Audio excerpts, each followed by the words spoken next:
অনেকদিন পর এলাম আমি একটা ভিডিও নিয়ে। অনেকদিন ধরে বেশ ভিডিও করা হচ্ছে না, কারণ মানে কি ভিডিও করব, বাইরে কোথাও গেলে হয়তো আমি সেই ভিডিওগুলো তোমাদের সাথে শেয়ার করি, কিন্তু এখন রিসেন্ট আর কোথাও যাওয়াও হয়নি। ওই ডেইলি মানে যে রুটিনটা হয় আর কি, ডেইলি রেগুলার, তো সেগুলোই চলছিল, যার জন্য কোনো ভিডিও করা হয়নি।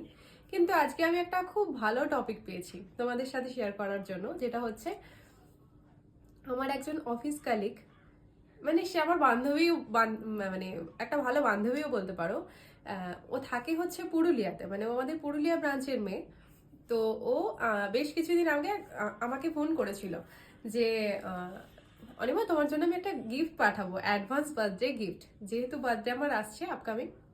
তো আমি ওকে বারণ করেছিলাম যে না, কিছু পাঠিও না, তুমি এসে যদি সামনে থেকে উইশ করো সেটা আমার মনে হয় সব থেকে বড় বেস্ট উইশ হবে। তো ও বললো না, যাবো তো আমি নিশ্চয়ই পরে একদিন। তো এখন আমি তোমার জন্য একটা গিফট পাঠাই, এটা আমার খুব ইচ্ছে, তো প্লিজ এটাতে না করো না, মানে এই ইচ্ছাটা একটু প্লিজ একসেপ্ট করো। তো তবুও আমি কিন্তু কন্টিনিউ ওকে না বলে গেছিলাম, কারণ গিফট দেওয়ার থেকে উইশেসটা বেশি গুরুত্বপূর্ণ বা বেশি ভ্যালুয়েবল।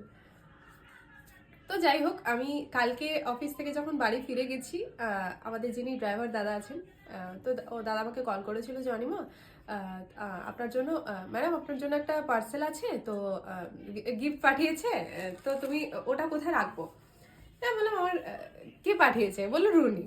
রুনি হচ্ছে আমাদের ওই যে মেয়েটি বললাম, প্রিয়া ব্যানার্জি, সে তার নাম। তো আমি ওকে বললাম যে ঠিক আছে, তুমি পার্সেলটা এখানে রেখে দাও। আজকে আমি অফিসে গেছি, বেশ কিছুক্ষণ কাজ করলাম, তারপরে হঠাৎ মনে পড়লো যে কালকে তো আমাকে ফোন করেছিল এরকম, দেখি জিনিসটা কি। দিয়ে তারপরে আমি দেখলাম ও একটা খুব সুন্দর একটা ব্যাগ চয়েস করে আমার জন্য পাঠিয়েছে। আমি তোমাদেরকে দেখাই।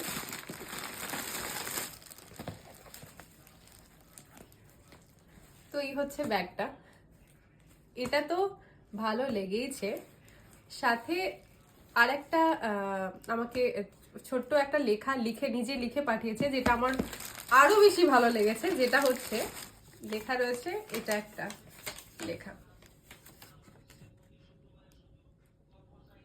এবার আমি পড়ে শোনাই। লিখেছে, হ্যাপি বার্থডে অনি, অনেক অনেক ভালোবাসা, খুব ভালো থেকো, হাসি খুশি থেকো, এভাবেই সবাইকে ভালো ভালো ভিডিও আর গান দিতে থাকো।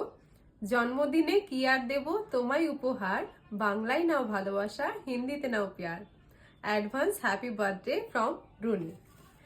খুব মিষ্টি, খুব মিষ্টি, খুব মিষ্টি লেগেছে।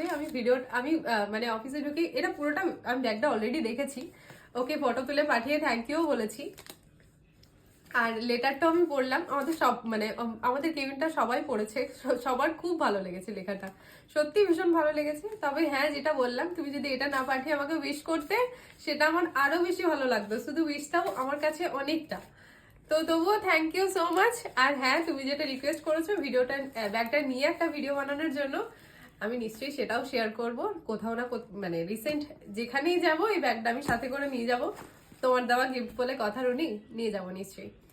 তো টাটা, এটাই শেয়ার করার ছিল আপনাদের সবার সাথে, এত সুন্দর একটা মুহূর্ত, যে বোন অফিসেও এরকম মানে দূরে দূরে যথেষ্ট, ওর সাথে আমার দেখাও হয় না, মাঝে ওই ফোনেই যতটুকু কথা হয়, তাও অফিসিয়াল কাজের জন্য ফোনেই যতটুকু কথা। ও যে মনে করে পাঠাবে, ওর মাথায় এসছে, বারণ করার সত্ত্বেও ও পাঠালো, প্লাস আবার ফোন করে খবর নিল। তো এটাই আমার কাছে সত্যি বিশাল বড় পাওয়া। থ্যাংক ইউ বলবো নাকি আমি জানি না। তো ওকে আমি মানে কি বলবো আর, ঠিক আছে, থ্যাংক ইউ।